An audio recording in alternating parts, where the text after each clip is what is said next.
한 발 더 들어가는 고품격 시사대담 뉴스 인사 프라임 시작해 보겠습니다. 매주 화요일 코너 서초의 봄입니다. 자, 권영철 대기자 함께 하겠습니다. 안녕하십니까? 안녕하십니까. 자, 21대 대선 오늘 6시부터 투표가 되었습니다. 지금 투표율이 어느 정도 됩니까? 7시 현재 2.4% 했는데 네. 조금 전에 발표된 8시 현재 5.7%. 5.7%. 예, 꽤나 빠르게 좀 높이 올라가고 있는 것 같습니다. 그러니까 이게 사실은 사전 예. 투표 때 좀 적었던 지역이 본 투표에 좀 많이 또 하는 것 같아요. 뭐 대구 같은 경우. 아무래도 이미 뭐 투표율이 많았기 때문에 그럴 수밖에 없는 것 같고요. 대구가 지금 7.1% 8시 현재 올라갔고요. 예. 그다음 서울이 5.3, 부산은 4.9, 뭐 인천 5.9, 대전 6.4, 뭐 그런 정도, 경기가 6.1, 뭐 그런 수준으로 돼 있고요. 경북 6.7, 경남 6% 이렇게 보이고 있습니다. 이렇게 가면은 이제 사실 80%대 투표율이 될 수 있을지 없을지 이게 사실 좀 기대가 되는데요. 어떻게 보십니까? 80% 가능하다고 보십니까? 지금까지 이제 87년 6월 항쟁으로 직선제가 다시 쟁취된 이후에 80% 투표율이 넘었던 적이 3번 있습니다.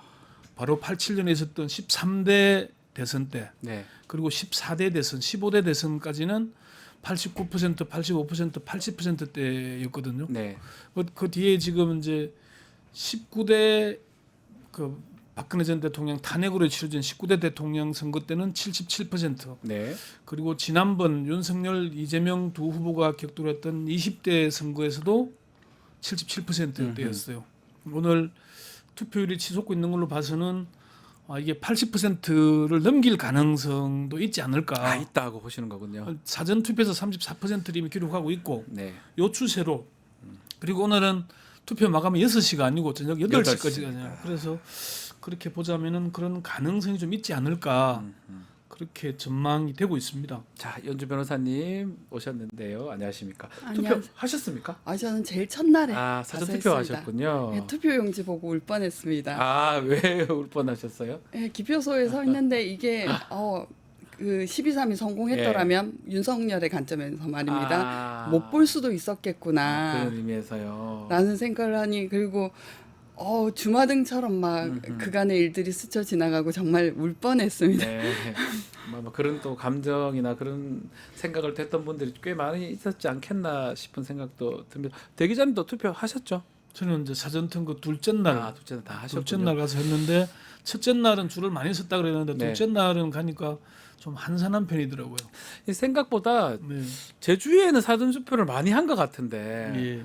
제 주위를 말하는 건 지금 서울에 있는 저희 주위를 말합니다. 제가 좀 더 대구 좀이니까 대구에 계신 저희 친척이나 또 지인들은 대부분 또 본투표로 또 많이 가는 것 같더라고요.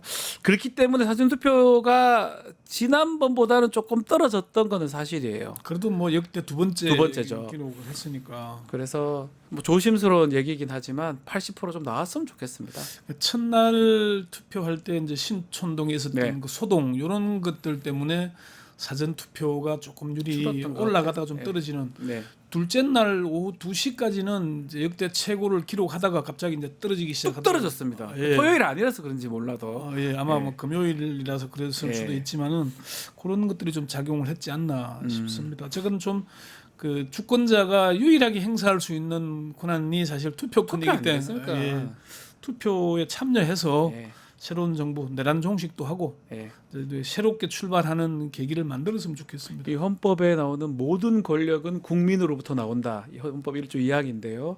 그 모든 권력 국민으로 나온다가 국민이 뭐 이렇게 툭 튀어나오는 게 아니고 투표 행위를 하면서 나오는 겁니다. 아주 어쩌면 너무나 당연한 거고 우리 책임이자 또 권리자 의무인 반드시 좀 행사가 좀 됐으면 좋겠습니다. 투표 행사하는 게 투표로 선출된 정치인들을 이제 민주적 정당성이라고 부여하는 게 바로 그것 때문이죠. 네. 모든 권력은 국민으로 국민으로부터 나온다. 나온다. 국민이 대통령을 뽑으니까 대통령이 왕이 아니고 대통령이 국민의 가장 큰 모습이잖아요. 그렇죠. 그다음 국회의원, 네. 뭐 지역 단체장, 뭐 지역 뭐 지방 의원들 이렇게 가기 때문에 투표로 선출해줘야 이 사람들한테 이제 권력이 우리가 권력을 그런 부여하는 거예요. 정당성을 부여하는 거거든요. 그렇죠. 그래서 높으면 좋겠어요, 진짜로. 한 80%팍.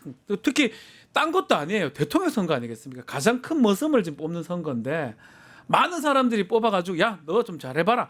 이런 투표로 좀 됐으면 좋겠거든요. 그렇죠. 그 정말 우리나라의 절체절명의 네. 민주주의의 위기를 거쳤고 그러면 뭐 그 1, 2위 후보의 격차를 떠나서 일단은 절대 다수가 참여해서 이 투표에 이 선거에서 어떤 의미를 부여하느냐 네. 그리고 우리 사회의 방향을 제시하는데 많은 사람이 참여했다는 의미가 있으니까 정말 바람대로 80%도 초과했으면 좋겠습니다. 80%. 그 사실은 의미를 부여해야 되는 네. 게 이게 원래 정상적인 대선이면 2년 뒤에 있어야 되잖아요. 맞습니다. 조기 대선으로 치러진다. 조기 대선이 왜 치러지냐?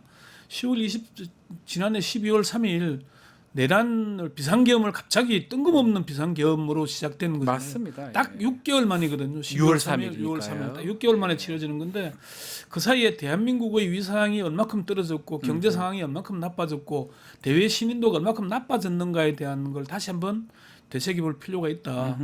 이 조기 대선이라는 게 3년마다 대선을 치른다면 정말 참 힘들겠다는 생각이 들잖아요. 네. 안 그래도 지금 대선과 총선이 2년마다 뭐 2년 3년마다 이제 이어지고 있는 건데 맞습니다. 이런 점에 대한 책임도 확실히 물어야 되는 것 같고요.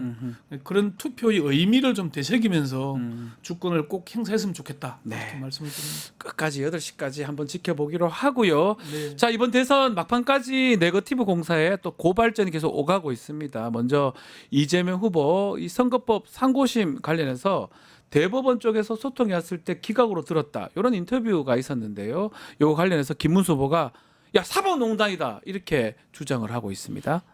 어떻게 보십니까? 소통이라고 하는 게 이제 대법원 저는 합의체에 회부되고 대법관들이 뭘 연락하고 이러지는 않았을까요? 그럴 수도 없는 거고요. 네. 예, 그건 아닌 저희도 것 같은데. 이게 예. 갑작스럽게 전압 선고 일정이 잡혔을 때 이게 왜 이렇게 빨리 가냐, 왜 급박하냐라고 해서 사전 취재를 해보니까 이게 좀 뭔가 좀 이상하다, 기류가 이상하다. 네.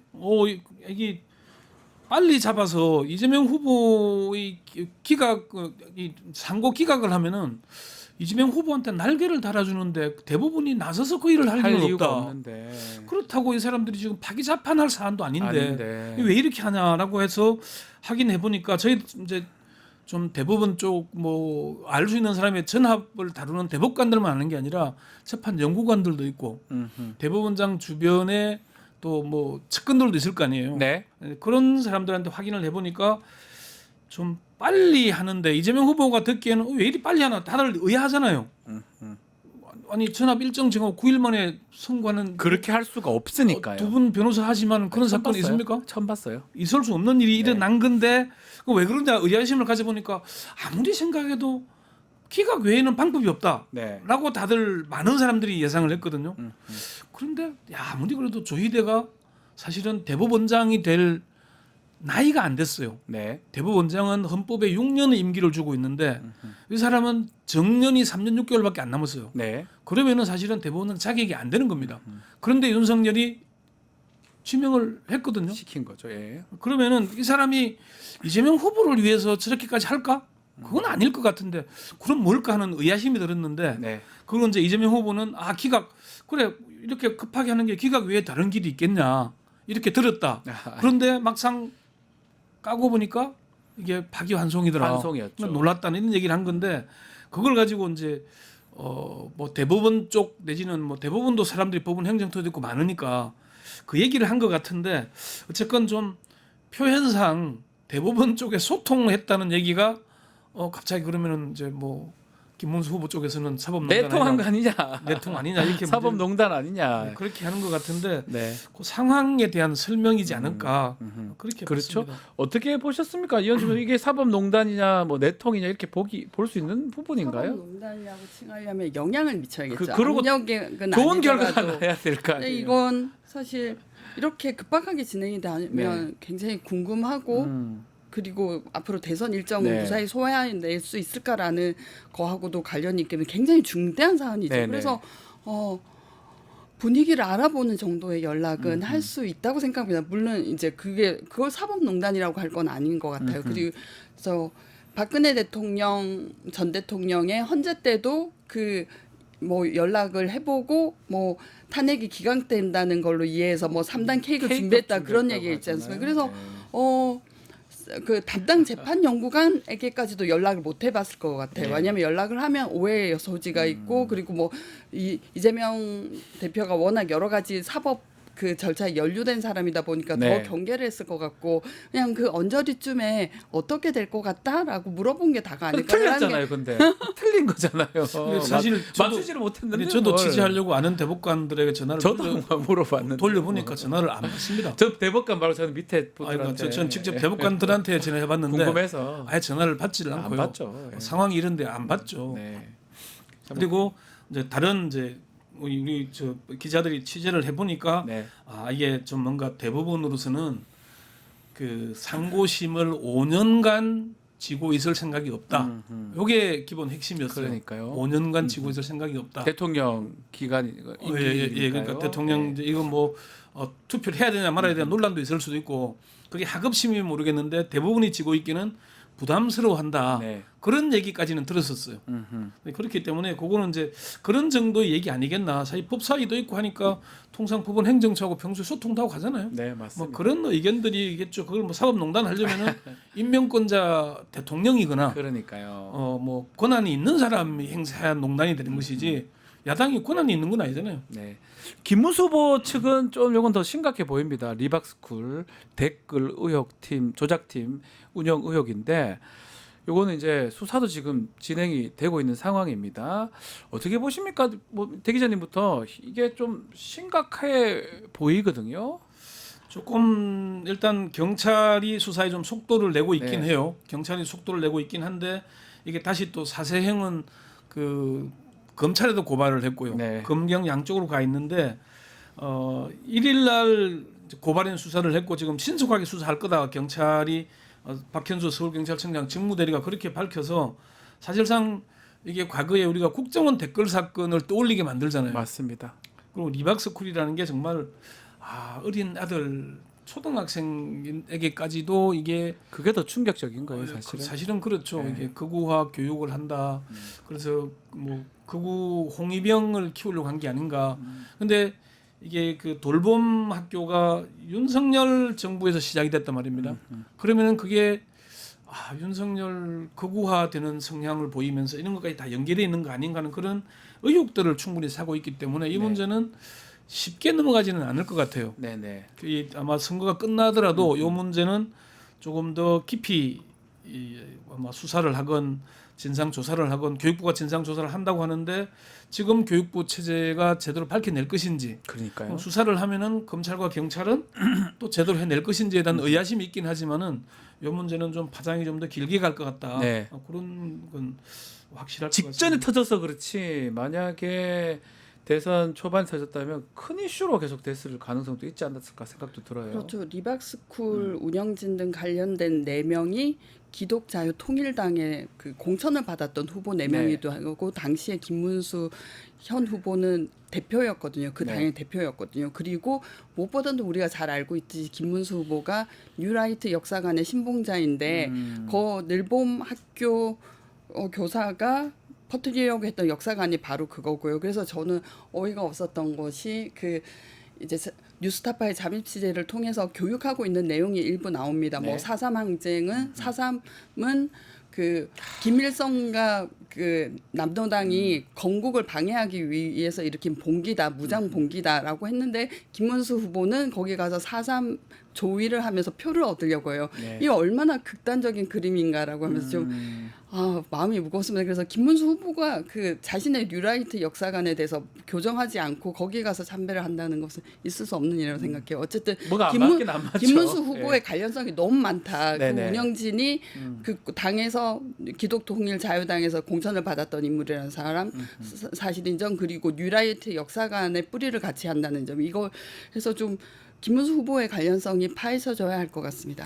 관련성이 본인은 뭐 지금 답변을 거의 못 하고 있는 거 그냥 넘어가려는 거예요. 그냥 바로 아니, 선거니까. 이제 질문을 하면 A라고 물으면 B로 답하면서 딴 답에 빠졌어요. 그리고 이게 이제 예. 거짓말을 하게 되면은 또 허위 사실 그거 되니까요. 그것도 얘기해서 뭐 빠져나가는 것 같고 뭐 윤석열 피고인도 당선인 신분으로 4.3 기념식에 가긴 참석했었어요. 갔었어요. 예. 뭐 그렇긴 했는데 어쨌건 그 지금 국힘의 전 대통령들은 추념식에 안 갔거든요. 네. 이제 그런 점에서 보자면은 좀 그런 게 있죠. 어쨌건 이런 게 사실 그 기사를 보다 보면 온라인으로 보다 보면은 댓글에 이런 식의 글들이 너무 많았거든요. 저도 그걸 제가 최근에 그 기자님한테 들었거든요.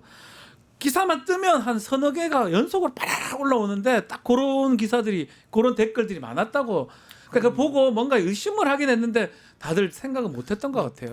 그냥 저 컴퓨터 우리 네. 하는구나 싶었는데 하시는구나 이렇게 생각했는데 지금 그게 아니라 조직적으로 조직적으로 이루어졌다는 했다는 거잖아요. 하는 것. 그리고 이게 강사를 이제 돌봄학교 그 강사를 양성했다는 자체가 이거 정말 좀 심각하게 그렇죠. 볼 사안입니다. 예. 요즘이 자격증 주고 네. 그러면 댓글 더 달 거고 또 그 자격증 그 사람들이 돌봄학교 가가지고 아이들 강의를 그렇게 하고 이게 생각만 해도 그럼 저도 사실은 그 기자님 말씀대로 사실 뉴스 뜰 때마다 하여튼 1, 2, 3로 올라오는 거는 그런 댓글이거든요. 그래 야 빠르다 이 사람들 이렇게 생각했는데 사실은 그 뉴스마다 다른 댓글들이 많기 때문에 그게 나중에는 뭐 큰 힘을 발휘하지는 못하지만 제일 먼저 올라오는 거는 사실은 그런 류의 댓글들이었어요. 그렇게 하고 초기에 좋아요를 몇십 개 누르면 눌러놓으면 바로 기사가 올라가죠. 올라갑니다. 맞아요. 그래서 그런 건 시스템을 잘 알기 때문에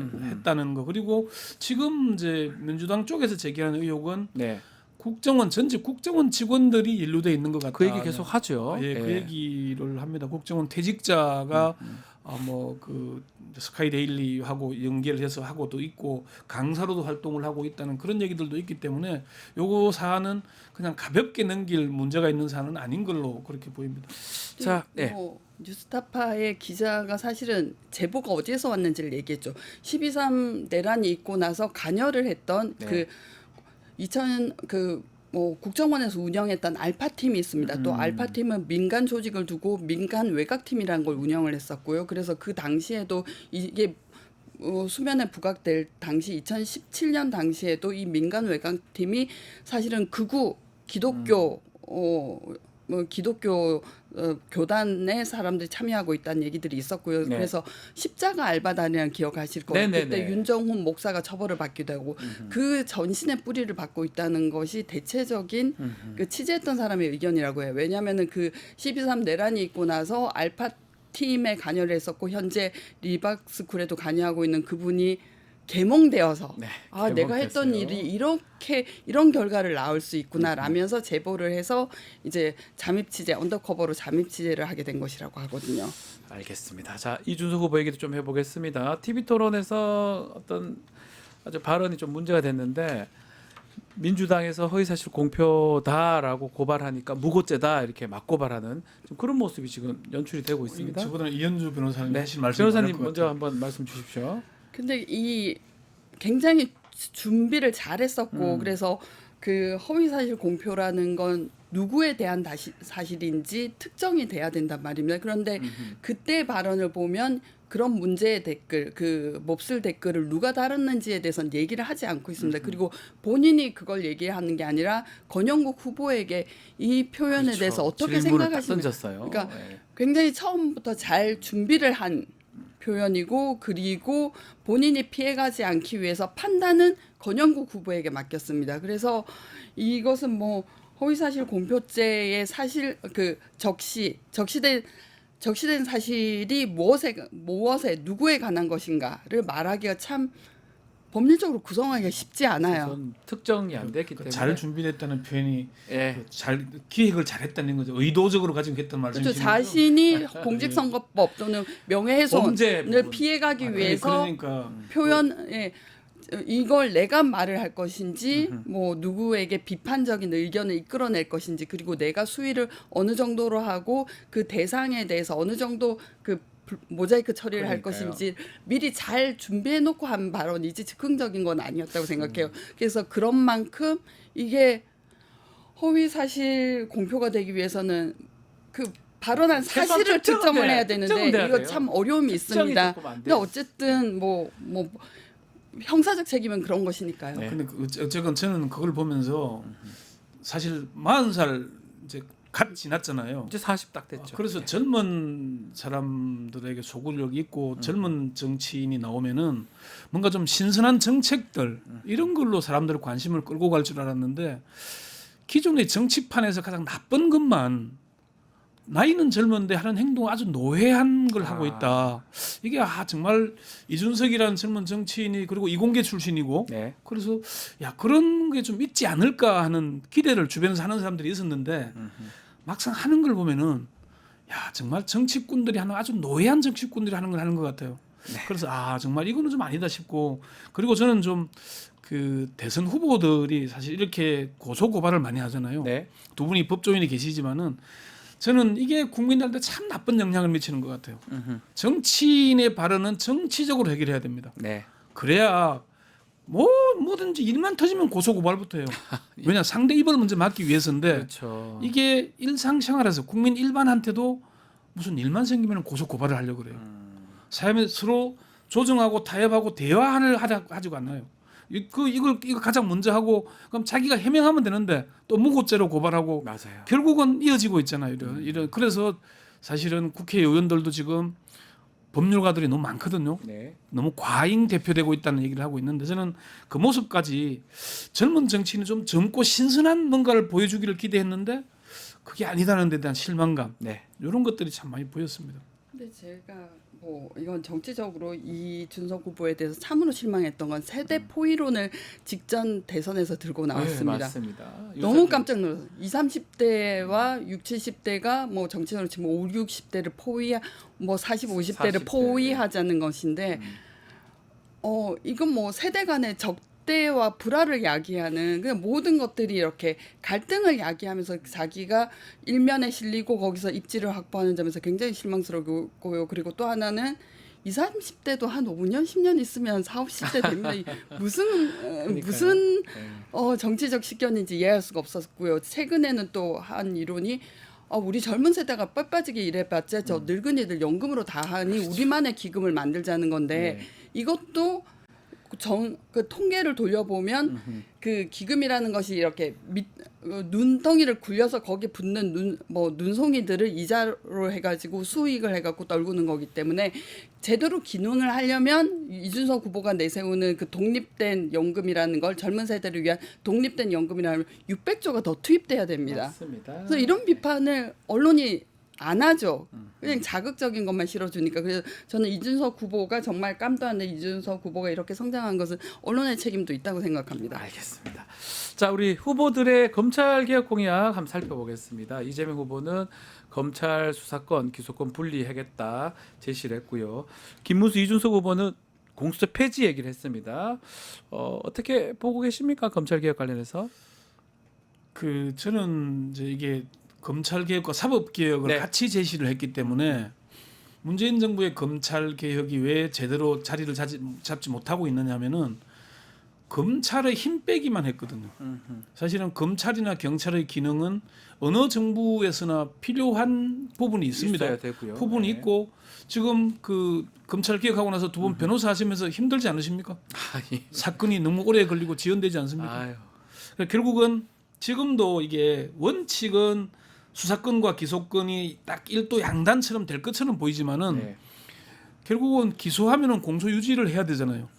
그러면 수사에 관여하지 않고 던져주는 서류만 가지고 기소하고 공소 유지한다면은 이 범죄자들에게 더 유리하게 갈 가능성도 있다는 점은 염두에 두고 봐야 됩니다. 그래서 네. 사실은 가장 핵심은 검찰이 가지고 있는 무소불위의 힘을 빼는 게 중요하잖아요. 그리고 수사기관, 경찰과 1차 수사기관에 대한 사법적 견제도 있어야 되거든요. 네. 검찰에 대한 견제, 수사기관에 대한 견제 이게 같이 있어야 되는 거거든요. 이걸 어떻게 잘할 것인가, 국민을 위해서 어떤 제도가 다 적절한가에 대한 걸 명백히 봐야 되는데 지금까지 논의되고 있는 걸 보자면은 검찰 힘만 빼자로 가는 거예요. 검찰이 가장 그동안 뭐 해온 게 워낙 나빴기 때문에 네. 윤석열 정부 3년 내내 이재명 후보에 대한 수사를 해왔고 이제 그런 게 억지 기소를 하기도 하고 무슨 뭐 성남 FC 사건 같은 경우에는 정인을 500명 470명인가요? 뭐 해가지고 정인 신문만 해도 한 2년 넘게 걸릴 정도로 해놨다는 얘기는 결국은 기소해서 골탕 먹이자는 거잖아요. 그렇게 느껴지죠. 그러니까 네. 잘못이 있어서 이 사람을 단죄해야 된다. 이게 아니 그래 놓고는 사법 리스크라 그러고 범죄자라고 몰아붙이는 거잖아요. 네. 이런 잘못을 해온 검찰에 대한 거는 국민이 정리를 해야 되지만은 그렇다 그래서 제도적으로 흠결이 있게 해가지고 국민이 실생활에서 피해를 입게 해서는 안 되는 겁니다. 네. 그러니까 좀 더 신중하게 봐야 되는 건데 지금 나오고 있는 얘기들은 이제 뭐 중대범죄수사청을 두겠다 또는 뭐 범죄 강력범죄수사청을 네. 두겠다 몇 개로 구분한다 그러잖아요. 근데 그걸 근데 결국은 1차 수사기관에 대한 관여 검사가 결국은 영장을 청구를 누가 할 거냐? 네. 그러면 그 수사기관에다 영장 청구권까지 줄 거냐? 이런 문제가 또 남잖아요. 맞습니다. 그러면 그런 걸 종합적으로 좀 봐야 된다. 서둘기보다는 문제가 무엇이고 어떻게 바로잡아야 되는지 국민의 입장에서는 어떻게 하는 게 올바른지 요걸 좀 이번에는 하나하나 좀 따졌으면 좋겠어요. 그리고 막 그 언론들이 너무 막 그 유불리를 따져가지고 어느 기관의 입장에서 보도하는 게 경향이 많은데 네. 그렇게 되지 않도록 사실 저는 이제 이런 논리를 많이 펴거든요. 검찰이건 경찰이건 국정을 수행하는 하나의 도구에 불과합니다. 농부는 농사를 지을 때 도구를 사용해서 농사를 잘 지으러 가지 네. 도구랑 싸우지는 않습니다. 도구랑 왜 싸웁니까? 도구는 네. 그냥 이용하면 되죠. 저는 그 관점으로 좀 검경 수사권 조정 검찰 개혁을 추진했으면 좋겠다. 그 말씀 다시 한번 드립니다. 이현주 변호사님도 한번 의견 들어볼까요? 뭐 이재명 후보가 내세운 검찰의 네네, 뭐 전반적인, 수사권 기소권 분리 네. 이 원칙에 대해서는 네. 뭐 100% 공감하고요. 100%, 왜냐하면은 예. 그 수사를 직접 해보신 분들의 입장은 그렇습니다. 앞에 사람을 범죄자로 확신을 해야 동력이 생겨요. 그리고 지고 이기는 게임이 되는 건 어쩔 수 없어요. 이 사람을 굴복시키고 자백을 얻어내야 자기가 정의를 실현하고 이 진상을 파헤친 것 같은 그 만족감을 느낀단 말입니다. 그래서 그 수사에 대한 드라이브 의지를 가지는 건 좋은데 사각지대가 생깁니다. 반하는 증거를 못 보게 되고 무시하게 되고 그래서 이걸 자기가 기소권까지 다 갖고 있으면 자기의 잘못을 볼 수 있고 명확하게 판단하는 사람은 없습니다. 신이 아니니까요. 그렇죠. 그래서 예. 기소를 하는 기소권자가 따로 있으면 그 공백을 발견해서 또는 사각지대를 발견해서 서로 협의해서 수사를 보완할 수도 있고 이거는 무죄가 나올 수밖에 없는 사안이다라고 조정을 할 수 있고 결국은 이제 수사권 기소권 분리는 저는 그 검찰이 이때까지 해왔던 역할 정적 제거 정치적으로 이용당하는 걸 막을 수 있는 가장 효과적인 방안이 될 수 있다고 생각합니다. 그리고 검사가 정치 검사가 되는 건 굉장히 무서운데 왜냐하면은 일단 자신이 어떤 사건으로 공로를 이어서 정치 검사가 되면 정치적으로 뭐 연이 닿아서 그 승진을 하고 그러게 되면은 결국 이 정권이 유지되는 것에 대해서 이해관계가 있기 때문에 계속 그쪽 방향으로 나갈 수밖에 그렇죠. 없습니다. 예. 그래서 저는 수사권 기소권 분리는 검찰의 정치 권력화, 정치 검사화를 방지할 수 있는 가장 효과적인 방법이라고 생각합니다. 근데 민주당 비판을 하지 않을 수 없는 게 사실은 이 수사권 기소권 분리를 정권 초기에 했어야 되는데 문재인 정부 때 방치하고 있다가 나중에 그냥 그 인력 뭐 예산 조직에 대한 전반적인 검토 없이 수사권을 뚝 띄어서 그냥 경찰에 줬는데 경찰은 그냥 한정된 인력과 한정된 예산으로 제대로 기능할 수 없죠. 이제 결국 근데 수사권 기소권 분리라는 그 기본적인 원칙에 대해서 발목을 잡았던 것도 민주당 의원들 일부라는 걸 뭐 민주당이 스스로 지금 자백을 한 상황이고 어쨌든 이번에는 잘해야 된다라고 생각합니다. 네. 1차적으로 네. 검찰을 바로잡는 것은 직접 수사권을 가지고 그러니까 인지, 수사, 기소, 공소유지를 한 팀에서 하게 되면은 어떻게 되겠어요? 그러니까요. 그럼 결국 이게 무죄가 나오면 자기가 수사 무능이 밝혀지는 거죠. 그러니까요. 요거는 못하게 해야 된다. 이 착수는 네. 다른 쪽에다 주더라도 그러면 그렇게 되면은 이제 상호 견제가 가장 중요한 거거든. 네. 사법 시스템에 있어서 그 점을 우리가 좀 중대하게 봐야 된다. 알겠습니다. 그리고 이제 공수처 폐지를 얘기를 이제 김문수 후보나 이준석 후보는 얘기를 하는데 네. 공수처가 사실은 좀 문제가 있긴 있죠. 그동안에 기능한 걸 보면 상당히 문제가 있습니다. 그래서 그 점에 대해서는 우리가 좀 고민을 해봐야 되는데 공수처를 설립을 했으면 사실 제대로 수사 기능을 할 수 있게끔 만들어줘야 되는데 그러니까요. 그걸 못했던 게 우리가 지난 내란 사태 수사 때 드러났잖아요. 그리고 수사권 조정을 하면서 누구는 일부 수사는 내란 수사를 공수처는 할 수도 없고 검찰도 할 수가 없고 경찰만 할 수 있는 조직으로 만들어 나간 거는 사실 문제였던 거잖아요. 네. 그래서 지금도 직위원 그 재판부에서 하고 있는 이런 문제가 지금 그렇게 이루어지고 있는 것이고 네. 우리가 그 점에 대해서 다시 한번 짚어보면서 잘못된 걸 바로 잡아가면서 이번에는 좀 제대로 된 검찰개혁, 사법개혁 이루어지도록 해야 된다. 그렇게 말씀을 드리겠습니다. 자, 지금 9시 현재 투표율이 9.2%입니다. 많이 올라가네요. 지난 대선 때가 8.1이었거든요. 1% 이상 앞서는 상황이기 때문에 여기 뭐 조심스러운 너무 초반이라서 조심스러운 얘기긴 한데 이 추세대로라면 80% 팍팍 올라갈 가능성도 80% 넘겠는데요. 넘어야 되는데 넘을 가능성도 충분히 있지 않을까 생각을 해봅니다. 속도가 팍팍 올라갈 것 같다는 생각도 드네요. 오전 9시 기준으로 투표율이 9.2%입니다. 자, 요거 하나만 좀 더 짚어보죠. 민주당 5일부터 임시국회 개회 요구를 하는 소집 요구서 제출했는데 아마도 특검법들, 특히 내란 특검법, 김건희 특검법 등등이 처리될 가능성이 높아 보이는데 특검법 처리 부분 또 대통령이 많이 바뀐다 그러면 이제 거부권 행사 불가능하잖아요. 어떻게 보십니까? 불가능한 게 아니라 하질 않겠죠. 안 하겠죠. 네. 뭐 정권이 이제 바뀐다면. 네. 우원식 의장이 임시회를 5일 오후 2시로 그 공고를 했어요. 네.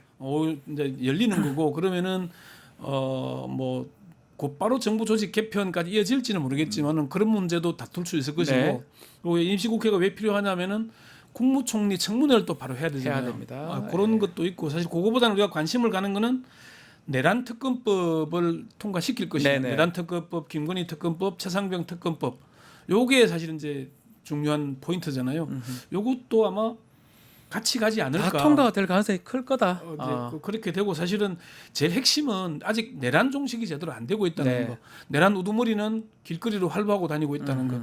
이거는 바로 잡아야 되잖아요. 네. 이렇게 해서는 안 된다는 것이고 그래서 그런 점에서 보자면은 특검법을 통과해서 지금 저 최상병 미진한 부분들에 대한 거는 지금 제대로 밝힐 필요가 있다. 특히나 내란 종식을 위해서는 그게 연루됐던 국민의힘의 그 추경호 원내대표 같은 사람들 분명히 통화하고 뭔가의 한 조치들이 있었잖아요. 네. 국회의 의결을 방해한 부분들 이런 것들은 명백하게 사실이 좀 밝혀져야 된다.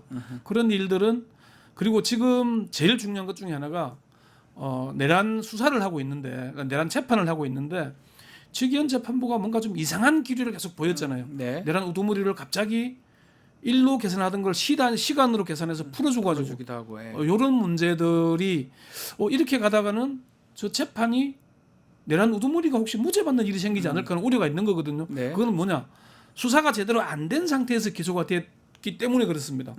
그래서 내란 특검법이 통과돼서 내란에 대한 제대로 된 진상 규명, 진실 파악이 좀 이루어져야 된다. 그런 관점에서는 필요하다. 저는 그렇게 봅니다. 그러면 특검법들이 좀 통과가 될 수도 있겠네요. 그때 진짜 통과되면. 반드시 필요하죠. 아, 그 필요하다. 토마토에서 밝혀냈듯이 그 뭐 대통령 집무실하고 회의실에서의 그 CCTV 요. CCTV로 지금 뭐 계엄령 문건을 나눠주고 또 뭐 홍람하고 지시를 예. 뭐 수령하고 사실 뭐 검토하고 하는 게 네. 이상민 행안부 장관이 뭐 언론사의 언론사의 정기를 끊는 거 외에 다른 지시도 받았다. 뭐 이런 정황도 밝혀지고 있으니 모든 게 우리가 알고 싶은 것들이니까 네. 충분히 내란 특검을 통해서 모두 명백히 밝혀져야 된다고 생각합니다. 알겠습니다. 자, 오늘 대선 투표일입니다. 자, 뭐 8시까지 계속 진행이 되니까요. 8시까지 투표 꼭 해주시기를 바라겠습니다. 자, 오늘 서초의범 여기서 마무리를 하겠습니다. 권영철 대기자님, 이현주 변호사님 두 분 감사합니다. 유튜브 구독하고 실시간 채팅과 댓글을 남기시면 매일매일 7,000TTCO를 드립니다. 참여 방법은 통통물 어플을 다운로드하고 회원가입과 로그인을 해주세요. 마이페이지에서 나의 회원 고유 번호를 복사해주세요. 유튜브 구독 후 실시간 채팅이나 댓글창에 고유 번호를 한 번만 입력하면 준비 끝! 지금 유튜브 채팅과 댓글 쓰기 참여하고 실천 TTCO 받아가세요.